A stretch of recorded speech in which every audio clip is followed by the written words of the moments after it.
ఉమ్మడి కుటుంబ వ్యవస్థ కూడా పూర్తిగా కనుమరుగైపోయిన తర్వాత పిల్లలకి ఇంటర్పర్సనల్ రిలేషన్షిప్స్ అస్సలు అలవాటు కావట్లేదు. ఇంకో మనిషితో కలిసి కోఎగ్జిస్ట్ అవ్వడమే చేత కావట్లేదు. సో, అలా చూస్తే మీ రెసిడెన్షియల్ ఫెసిలిటీ కూడా కొంత తోడ్పడుతుందని చెప్పచ్చా దానికి? రెసిడెన్షియల్ పిల్లలే ఇప్పుడు గ్రో అవుతారండి. రైట్. ఎందుకంటే ఇక్కడ పిల్లలందరూ వేరే వేరే ఫ్యామిలీ బ్యాక్‌గ్రౌండ్స్ నుంచి, వేరే వేరే ప్రాంతాల నుంచి, వేరే వేరే కల్చర్స్ నుంచి వస్తారు.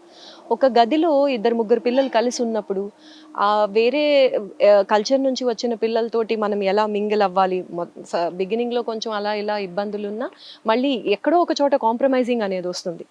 అది మనకిప్పుడు యాక్చువల్లీ పిల్లల్లో గానీ, ఈ జనరేషన్‌లో గానీ that we are not able to see. మనం చూడలేకపోతున్నాం.